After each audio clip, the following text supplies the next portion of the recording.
At me. Oh, I'm sorry.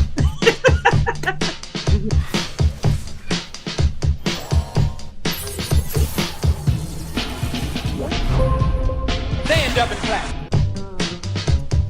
Straight up, I'm serious. Hey, welcome to the King-Abrams show. We are back. Look at all that hair, and it looks like fur now. What is this? I know. You I have got some ears. ears in my head. I'm broadcasting tonight from Great Wolf Lodge. I don't know if you've heard of one. Have you ever heard of Great Wolf Lodge? No, it sounds very white. It's not that white. But, it's a kid resort. Oh. So there's like a water park, and everything is themed for children. And Okay. it's like a wilderness theme, so it's like these wolf ears they give you when you come in, And it's Christmas, and I've had some major life changes recently, and so we can't buy a lot of presents this year. So we decided experiences is what we're giving our daughter. So Yeah. tonight we're at this resort for kids, and she's having a hell of a time. She's having an awesome time. So I'll take these off because they're a little distracting. So basically, you were like, okay, normally we buy her 8 to 10 gifts. If you calculate that, it'll just be a lot cheaper if we buy a hotel and plane tickets. No, we're moving. We are White Power Kids Place. Yeah, we are on White Power Kids Place. What is it called again? Great Wolf. It might as well just call Clan Meeting Lodge. That's what it sounds like. No, it's Great Wolf Lodge, and there's all kinds where of is people. it? There's all kinds of people of different colors and shades of color. Teasing. There's it's in Dallas, and okay. The reason why we're doing Christmas differently is because we're going to be moving. We're leaving Dallas at the end of the year, like end of December. Where are you going? We're going to Canada. I'm telling you, life changes. What the hell? I know. You talk about white people.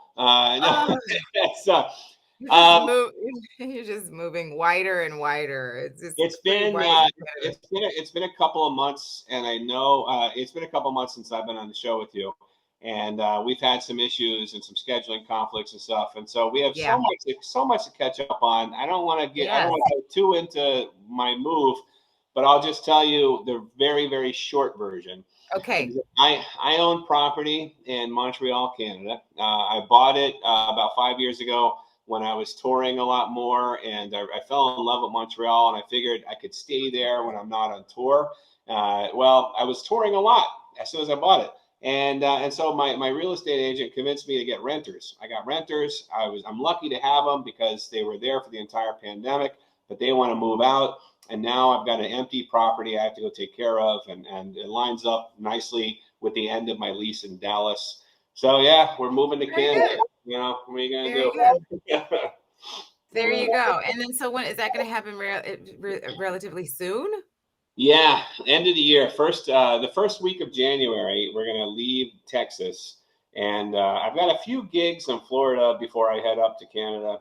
So it's gonna be a while, but I expect to be in Canada for at least until summer, when I can find new renters. Jesus Louises. Well, I've had a life change. I think it's one of those things that's supposed to be a life-changing experience. I think your story is probably more interesting than mine, which is why I really came through. I just completely breezed through all the details about my stuff. Let's hear about you. Yeah. Well, we'll talk offline and get those details. But my mom has been ill for some time. Some of you know that she's been bedridden, and she's recently she was sent to hospice. Today is Thursday, so she's been in hospice for 9 days. And as some of you also know, I don't have the greatest relationship with my mother. Let's just say, since she's not dead yet, she's still alive, she's still breathing, that we're just going to spill all the beans after everything's all said and done. We didn't have a great relationship. I tell the funny thing is, when I did make a sort of a vague post or two on Instagram, and a few friends texted me to see if I was okay, and it just so happened to be the first person that called me was Chris Spencer. And Chris said to me, he said, "I'm sorry to hear about your mother." This is my horrible impersonation of Christmas, by the way. He goes, "How you hanging in there?" He kind of talk whispers. Mhm. I have to practice that. And I didn't really know how to assess it. In that moment, I hadn't given it thought. I wasn't quite sure how I was going to handle this. I knew it was coming, but it's not as if my mother was a great help to me throughout my life. Again, we'll just Right. leave it there. And so I didn't really know how to feel. And so my mother used to always tell me, whatever pop in your head ain't supposed to come out your mouth. And that's exactly what I did. Whatever popped in my head came out of my mouth. And I said to him, well, my mama ain't never liked me. So my brother's going through something different. And he died laughing. He thought that was funny. I didn't draw a laugh then. Yeah. It sounded kind of sad. We're a tough crowd. We're a tough crowd. We really are. Yeah. Right. You guys are a tough crowd. Family, we're gonna, yeah, of course they're gonna laugh. But no, I was trying to be serious. Right, it's a serious subject. It's something that I'm just trying to follow the story, man. I'm so so my mother never liked me, right? Yeah. So I never knew how I was gonna feel when she went out of this world, when she transitioned. And it seems to be impending. What's that? She's in transition. She is in her final stages. She has not had any food for about 7 or 8 days. She hasn't had any significant water intake for about 4 days. She has not urinated in something like 4 or 5 days. So she's in hospice care at this stage. And I get an update from my brother, who's still sleeping in the room overnight with her. I went to North Carolina. I just came back early this week, and I was there for about 5 days. And the whole time I was sleeping in the room with my mother and my brother. And let's just say I went there so that I could tell her that I forgive her. Mm-hmm. I remembered watching Maya Angelou tell a story about seeing her mother off when her mother was in her final stages. And she told her mother, she said, "You were a piss poor mother." She said, "You were a piss poor mother of young children, but you were..." You got that voice. Maya Angelou. "But you were a magnificent mother of young adults." And so I wanted to do something like that. I thought that was kind of cool, Maya Angelou. I was going to try to do some Maya Angelou shit. Okay. Yeah. So I get there and I'm fully prepared to tell my mother that I forgive her. And I almost immediately noticed that, in her final stages, where really she's just giving you raw expression, she doesn't have the energy, the body function to filter. Her facial expressions when she encountered my brother Tim and her husband and the male chaplain at the hospice, she would look, she was folded, right? She was small and frail and folded, and she would look at them. And she's responsive. People would say, "Peachy," her name is Peachy. "Peachy, are you in pain?" "No, I'm fine." And she would keep this eye contact with people. And so when she saw me, I said, "Hey, Mom." I said, "How you doing?" And she said, The bitch growled at me. The bitch growled at me. I'm telling you, she does not. Did you drop an invoice for your flight? I mean, seriously, man. Listen, she ain't never liked me. It is what it is. So even in death, she was just like, well, she never had a lot of female friends. I think she has issues with females in general. But so like, was she birthed? Okay. But she's your her mama didn't like her. To her credit, her mama didn't like her either. Irrelevant. That's completely irrelevant, man. She's your mom. That's well, here's the thing. That's what people say. They always say, "She's your mom." Should I go? Yeah, she's your mom. Blah, blah, blah. Should I feel? She's your mom. And yes, she's my mom, but she's just, I was getting the same energy I've gotten all my life. And so I wasn't sure what to do. I thought, well, if I tell her, somebody said, "Well, just growl back at her and see what she does." That's a good idea. I didn't get a chance to. And so I thought, God, if I tell her I forgive you, she might look at me and just start talking in complete sentences like, bitch, you what for? You know what I mean? That's what I was thinking. Like, I'm gonna kill this bitch. I'm gonna drive her blood pressure up. I don't think she cares. I didn't think she gave a Yeah. fuck. I don't think she gave a fuck. So I kind of took that off the table, but I did end up saying it when I had to leave to get on the plane to go to the airport to come back to California. She was asleep. I touched her arm. She opened her eyes. I said, "Ma, I gotta go to California." She had no expression, and she maintained eye contact with me. I said, "So I have to say goodbye. I love you. I forgive you." And I kissed her forehead. And when I kissed her forehead, she closed her eyes. And then I turned around and hugged my brother and left. I didn't even do a double take. So I don't know if she was following me with her eyes out the room or whatever it was, but I did my part. And here's the thing. I'm waiting. So I get a text. I'm, checking with my brother. How's she doing? Right. We were expecting her to not last as long as she did. She wasn't. The nurses didn't expect that she would have lasted as long as the day that I had to fly Monday. And so she apparently is still alive. She just is so damn my brother said she too mean to die. Yes, I was thinking that, but good Lord, it's not my place. But This good. bitch still living. Yeah. Listen, a nurse came in and her husband, who's like 14 years her junior. Okay, her third husband, Calvin, who loves her, and thank God he loves her because he took care of her. One of the nurses came in and said, "How old is Calvin?" She said, "Old enough." And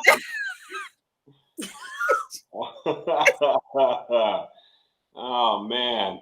I love my mother, for the record. So you might not have gotten the closure you were looking for. No, I think that I got the closure that I didn't expect. I thought it would come in some kind of different form, but what I ended up leaving with was an affirmation that no matter what I did or no matter what I could have done or said, I don't think that our relationship could have been mended. Right. Did you at least get some? And the closure was actually for you. Yeah. It wasn't for her. It was for you. You know Right. what I'm saying? It was just go for there and me. be like, hey. Right. Because sometimes when you apologize to people, it's not even like you did anything wrong, but you're like, look, I don't have time for this shit. Yeah, I don't have time I'm for sorry. this. Whatever I did, even when you haven't did anything. So yeah, the closure was for you. Yeah, it was Because for had me. you not said it, then you probably would feel like shit. So You guys, introducing acting coach Yasmin. I know you as I'm just kidding. I know you as Yasmin, but do you just go by Yasmin or do you have a last name?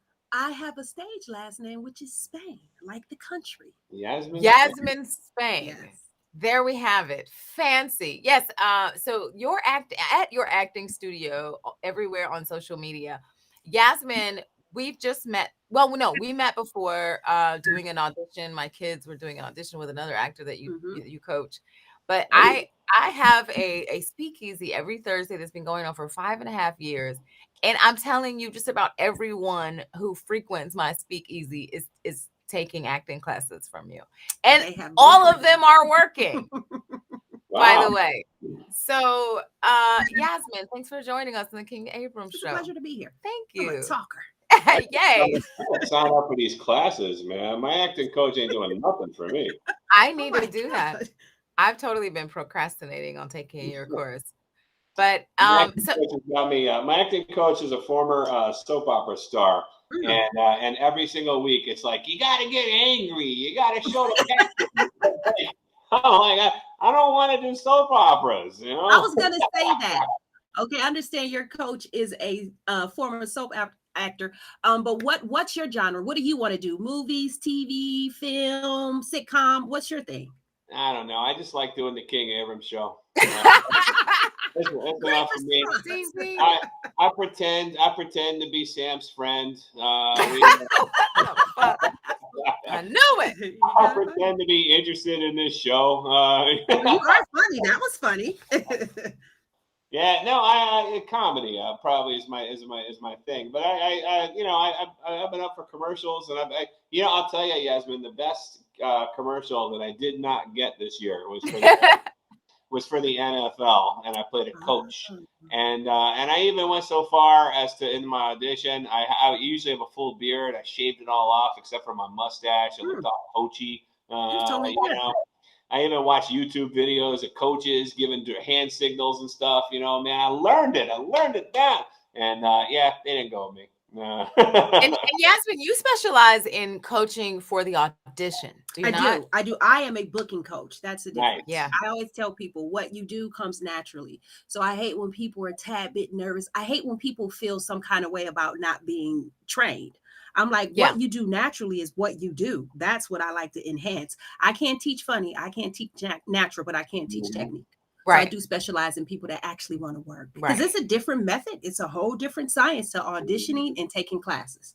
So Right. Acting classes, mhm, it teaches you how to act. that's right. And what you do is teach people how to kill those That's right. auditions. Yeah. And you know, they got what they call now, especially since the pandemic, they got where you book from tape. It's Yeah, from tape to self-tape. set. So Yeah. that's what they like. And I Right. agree with that. They get a chance to see people who they would normally see who don't have credits. That's what they use it for. They call it Right. pre-tape. So they kind of want to see you in the element. So that's why booking from tape is pretty good, but you got to know how to do it. Yeah.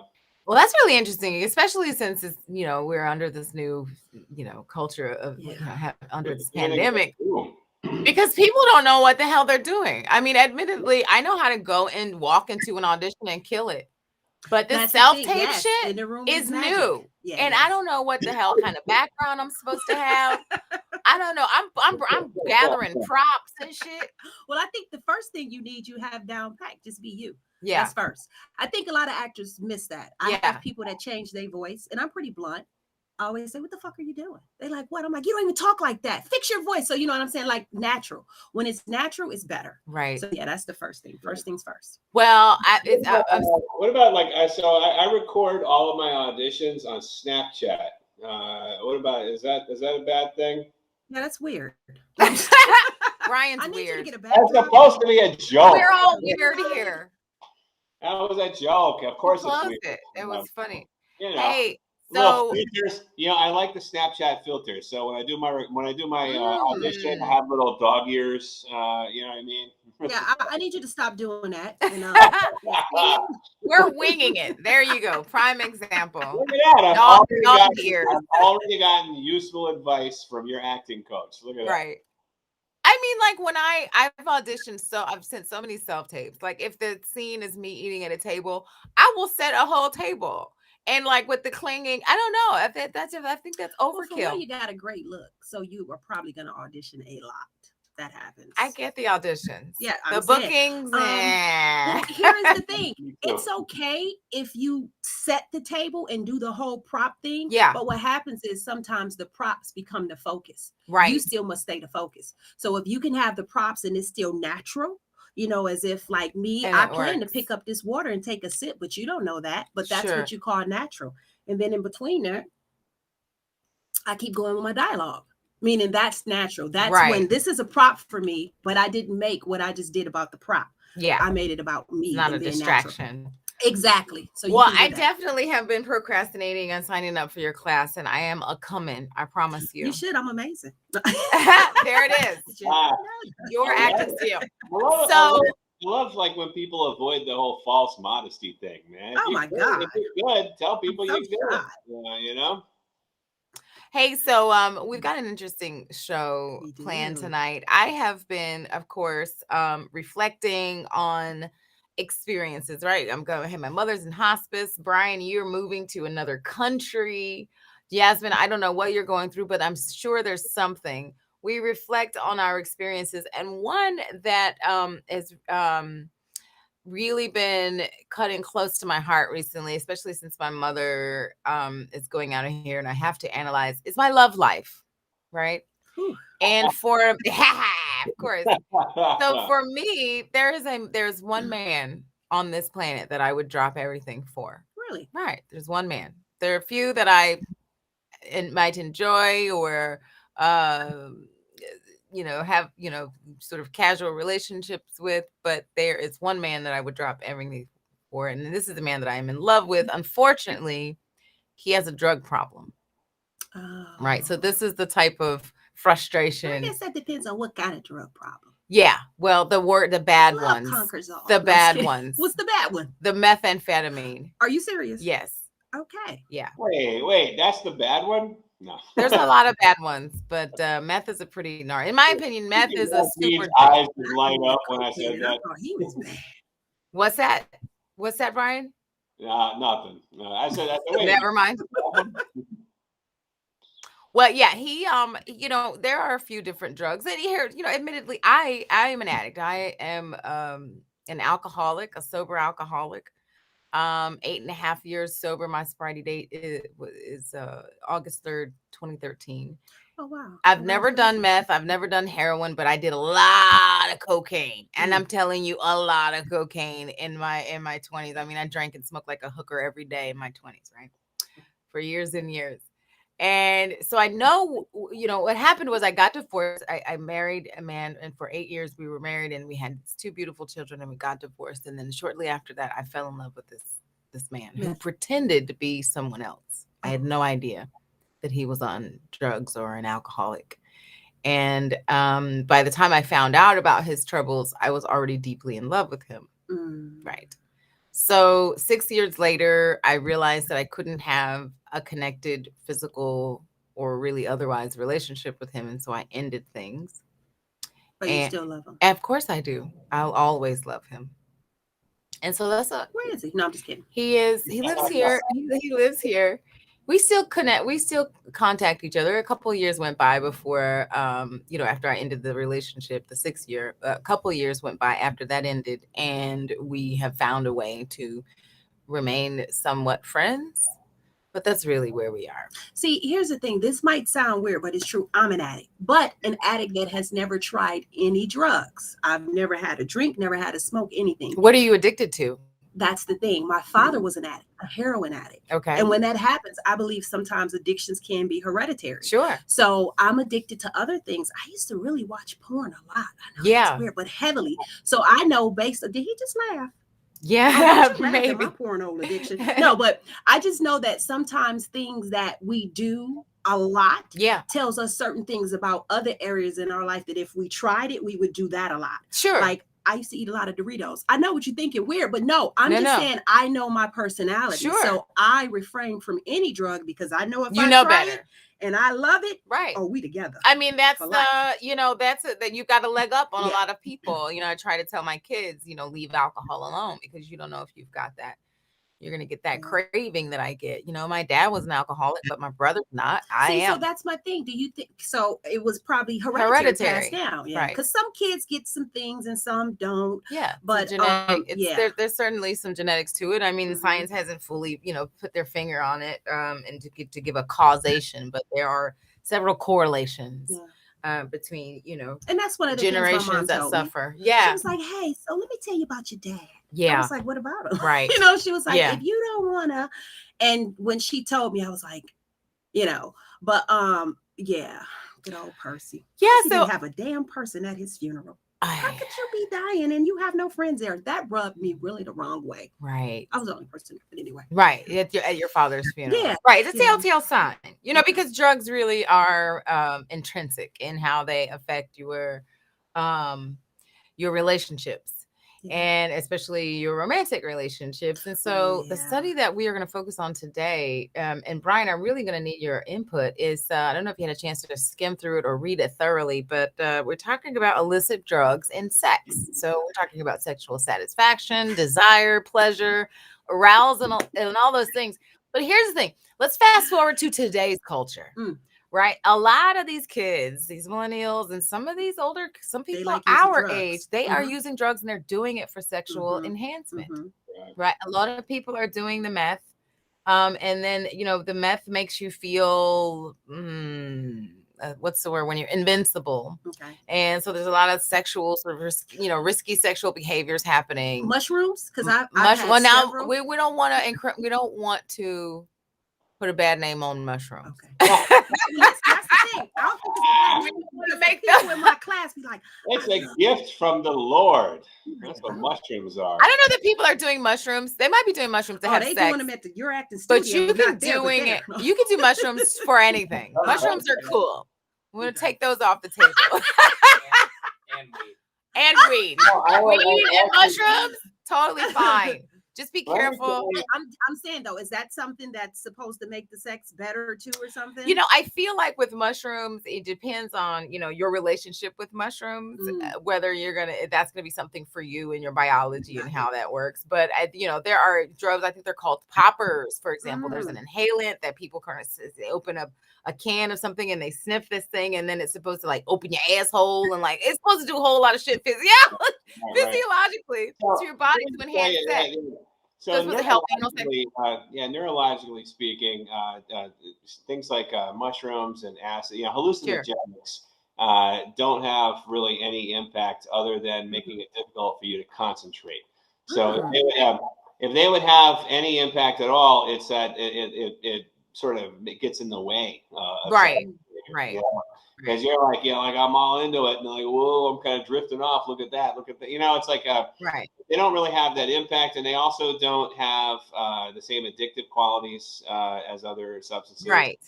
Now, I'm not giving you my professional nod to say it's okay to go do shrooms and drop acid all the time. I'm just saying it's a qualitatively different type of substance because it does not affect the dopamine system, which is what meth, cocaine, and all these other substances all have their primary action on. So. Right. So I think that the drugs that people are primarily doing are going to affect the dopaminergic. Did I say that system? Dopaminergic system. I'm just saying. Yeah. Right. And you're getting a dopamine spike when you're having sex, when you're thinking about sex and pursuing it. And so when you take these drugs like potentially cocaine, if you don't take too much, if you a little bump will do you good in the bed. People think sex my whole life. So people think. Well, here's what's happening.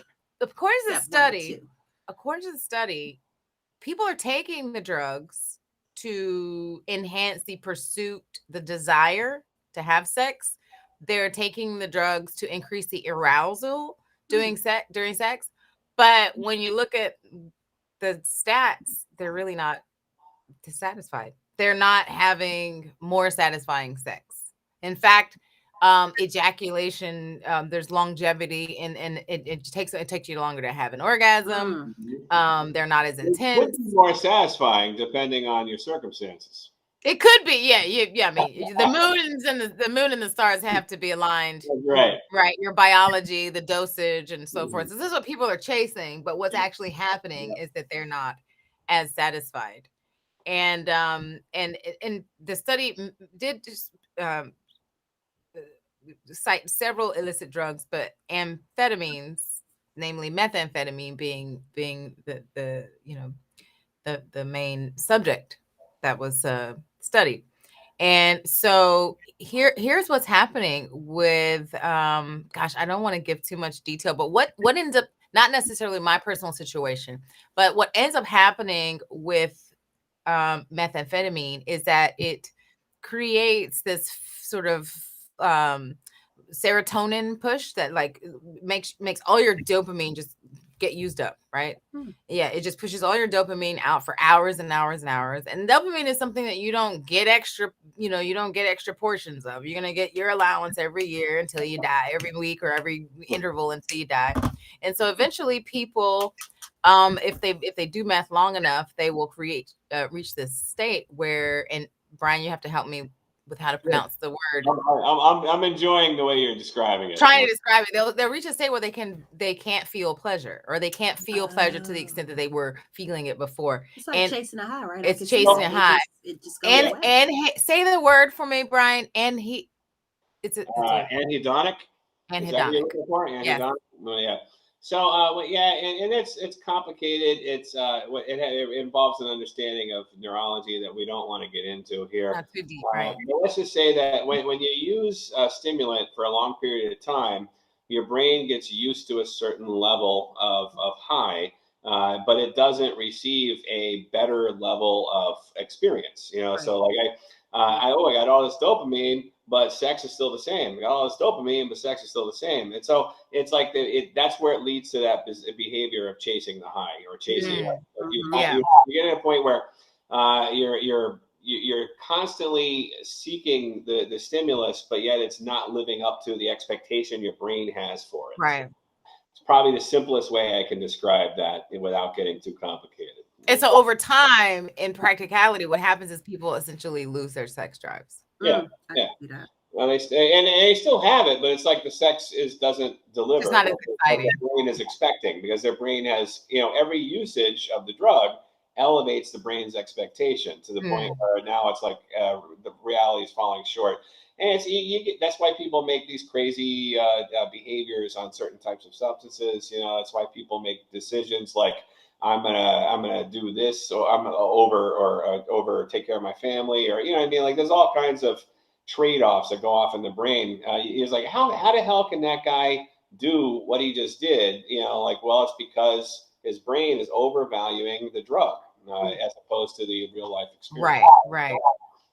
So yeah, and that's it happens with them all. But meth, it's surprising that you mentioned cocaine, because cocaine is awesome for sex. No, it's not.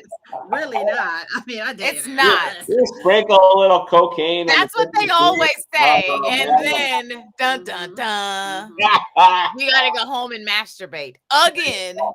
Yeah. I think if you do a little.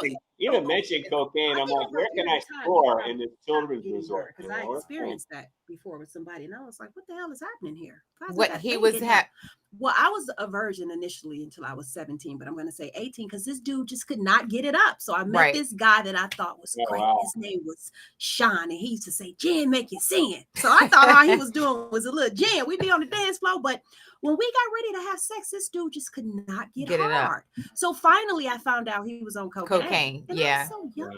I think like the first time you do cocaine, yeah, you fuck the shit out of somebody. Yeah, like, but Sean had to after that, it's a wrap. Where it was just like he was doing way too much. Yeah. And I was like, so I'm still a virgin. Like, it just could never happen. Wow. Yeah. That's unfortunate. Yeah. Well, He's yeah. ugly too. No, okay, I'm just kidding. I can't get his face out of my brain, and the fact that okay. Wow, was he trying hard though? Was he like he was trying, but it was just so wrong and bad. I feel like he took advantage of me because I really wanted to release that. Oh.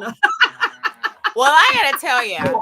And that's a terrible virginity experience. Exactly. I was like, what's happening here? It was freaky on the dance.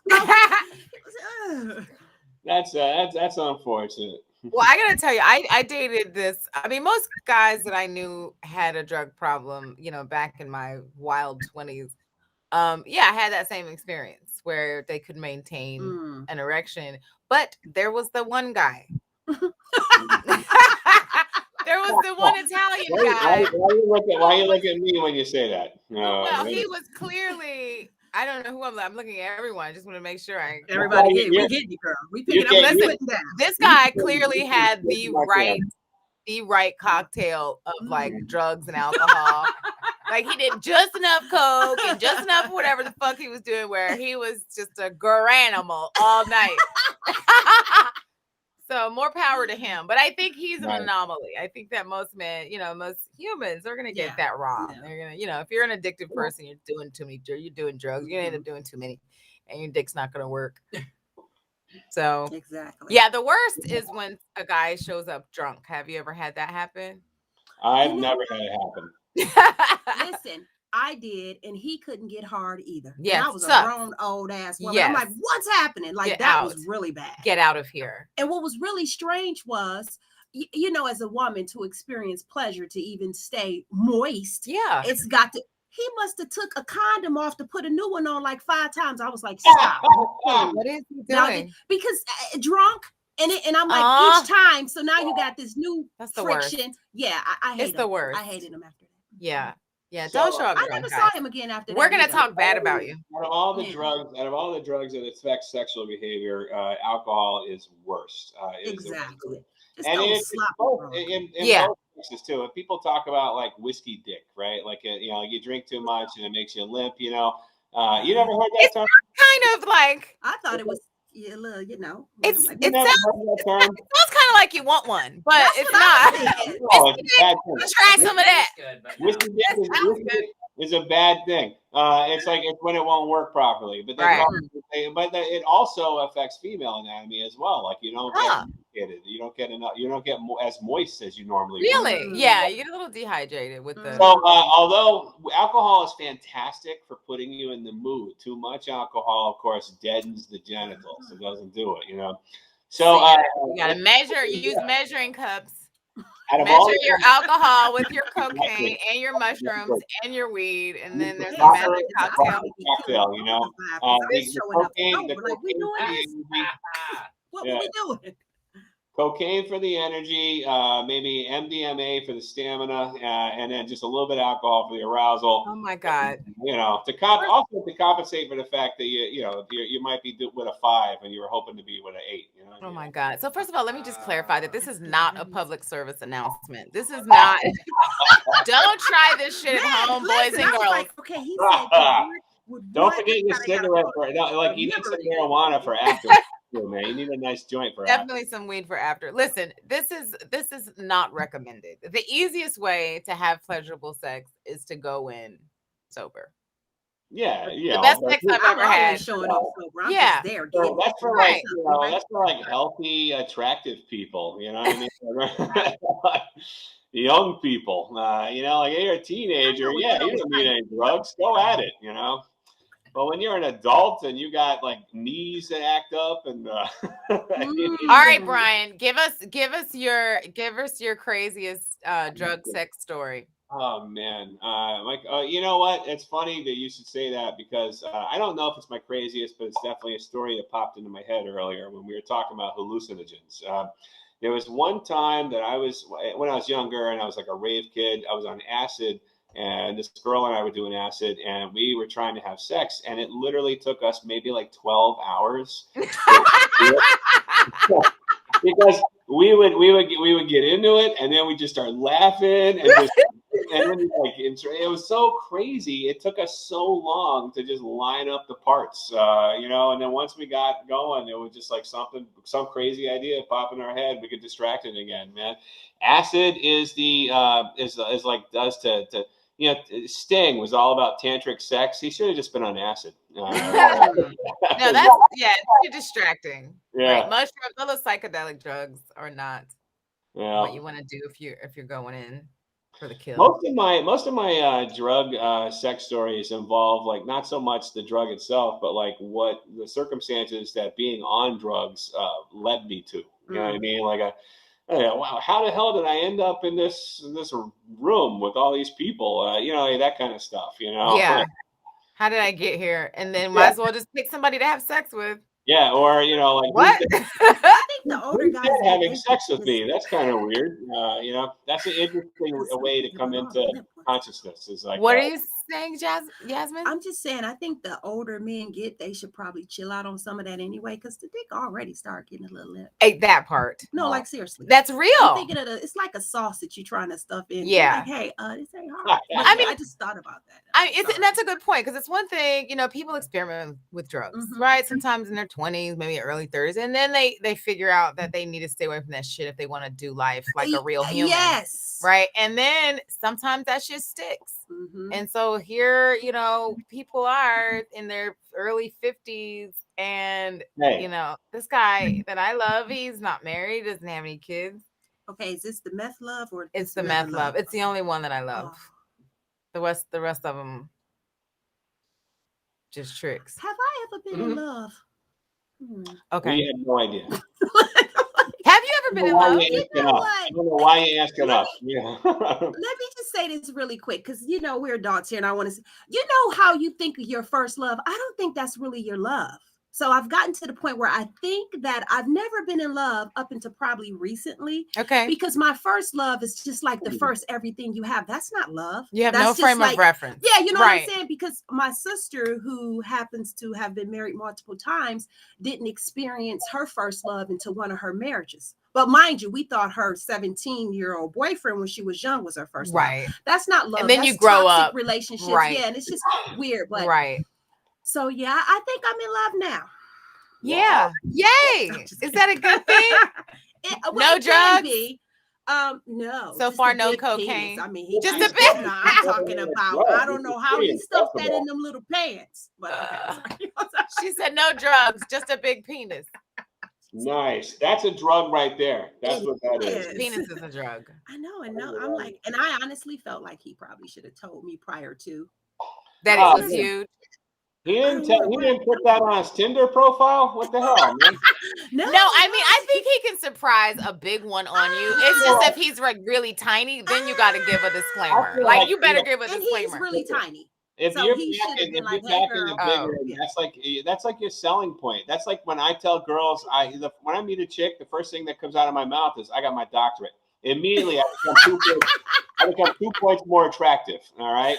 I'm just saying, if you got a big ass dick, that needs to be the first thing you tell somebody. How do you say that? So you're you're at the dinner table, we're having a date, and how do you? Well, no, Samantha, You can be like, my you could sorry, be like, baby, "Hey, my girl, I'm underwear's packing." tight. You know how it is when you got 12 inches hanging from your legs, man. You know, Thank Oh you. my I agree. God. I agree. Would I be turned off or turned on? Not me. I'd be like, "Oh, okay." I mean, I don't, 12 inches. Look, okay, so I think that's a no thanks. all right. No, So it you is. Listen, no, because listen, I didn't even think get to 12 finish. inches is Had he told nothing? me, Oh my God. I probably wouldn't have went over. So there's probably like a 15% error. Like he's probably exaggerating. So let's just say if he says 12, he really means 10 and a quarter. But I don't want my But, uterus tilted, but so I'm she's like, I talking would about stay away. she's talking about a dick she's already seen, though. It's not like it's a hypothetical. Oh, You know. so you have to you whip it out to show her how big it is. Yeah. Wait a minute. He's right. Just mention How do you it. drop Let us sister know so she can make, fair Right. observation of whether or not she wants that. Whatever you do, don't send a dick pic. Now I'm stuck with it. Well, you send a Good dick for pic. you. You don't send a dick pic. You send them a link to your OnlyFans. That's what they can. They can sign up. They Interesting. can sign up if they want to see it. You know what I mean? It's like if it's worth $5.99 a month, then they'll do it. Oh, God. That's dating in the modern era, man. What are you Yes. gonna do? I've never received a dick pic with like a size reference. Like send me your dick with a quarter next to it. So I know I know really what I'm working with. It's hard to tell. Don't do that. Please don't send me a dick pic. Again, this is not none of this is real. I always Photoshop my quarters to look smaller. Just Oh my gosh. Guys. I got mad Photoshop skills, man. Everybody, people are like, "Damn, I thought you him were in that Snapchat. Like, Catfish bitches with your balls. That's not right. So, Hey. let's get back to my acting coaching. Yeah. Actually, that's a great segue. Because we're ending. We have to round up fairly soon, guys. I have to go be a mom and go to my daughter. My youngest daughter is having a performance at her middle school this evening for the holidays. And so, Yasmin, how can the people find you? Tell us about your class and what else you have going on. Well, I have actually a workshop for auditioning. I don't understand why people don't believe they need to train technique. I'm big on technique. I wasn't until I just returned from London. So I actually went over to London not too long ago and I trained because the British actors do it better. Sure. So if you want to know how good the British actors do it, come to my workshop. That sounds right. I believe it. Yeah, it's good. It's in January. It's called Standing Your Power. What's that, Brian? I was just saying that's why all of our superheroes have British accents when they're exactly. Yeah, it's totally believable. But I will say this really quick, especially for LA and just actors. In LA and just actors, period, they play the words. They think they're a wonderful actor if they know the words, but the British people play the story. It's all about the story, people. It's the journey. It's the journey you take people on. So I do have a workshop coming up in January called Standing Your Power. It's really pricey. No, I'm just kidding. But you get what you pay for. You get what you pay for. Standing your power. Yes, and I'm always sitting, but standing your power just basically means once you know who you are and you do what you do, that's what you do. You standing in your power. You stand in your power. And that's a great performance. It's what Morgan Freeman has done. It's what Nicolas Cage has done. These guys are the same character. You be unapologetic for what film. I give you. I'm going to give you what I give you, and this is what I got. I love it. Yeah. You guys, you can see her handle on screen, Yasmin Spain. You can look her up on social media at Your Acting Studio everywhere. And she's in Los Angeles, guys. And wow, what a beautiful, those pictures you sent me were just gorgeous. I had a hard time choosing which one I would use.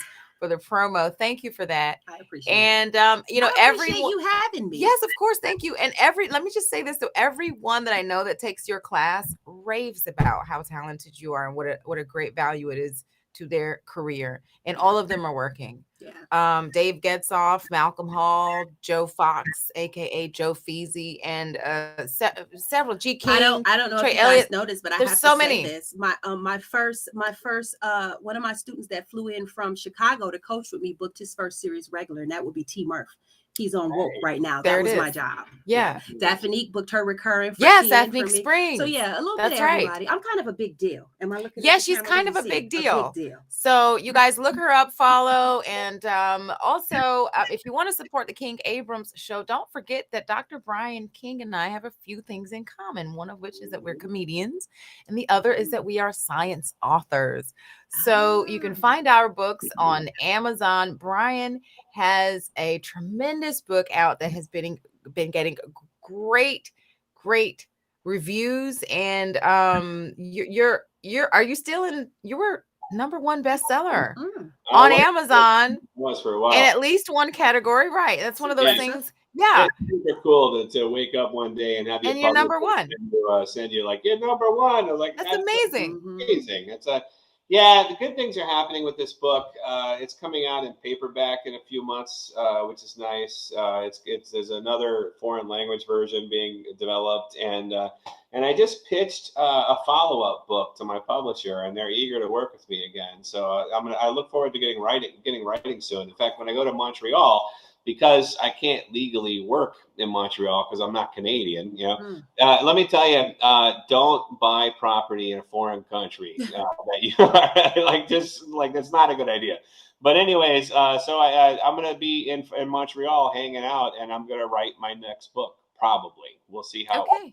All right. Well, the name of this book I've read the first one, The Laughing Cure, but this one is called The Art of Taking It Easy. There it is. You can find the hardback, the paperback, or the ebook on Amazon. And of course, I wrote a book called The Complete Player, which really breaks apart the brain science, that is the neurology of sex, love, addiction, and self-worth. There it is. It's me on the cover. So go to Amazon, support us by buying these books. And if you read our work and you love it, then write a review. Don't be shy. Yeah. We appreciate you joining us, Dr. Brian King. Shout out to our producer, Samson Crouppen, on the ones and it's only one. You got to come up. You got to be more of a DJ, really. Yeah. DJ Samson. Pew, pew. Pew, pew, pew, pew. Listen, Another one. Okay. And another one. I know, right? We went way too long with me being off the show for various reasons. Yes. It's so good to be back. It is good to be back. It feels weird when I don't do the show, and me too. Tune in and I see Samson sitting in my chair. I'm like, what's that about? I know. Yeah, no, but scheduling is what it is, and so we're back, and we're going to be back. And so again, thank you, Yasmin Spain. This has been another case of the King-Abrams show. Straight up, I'm serious.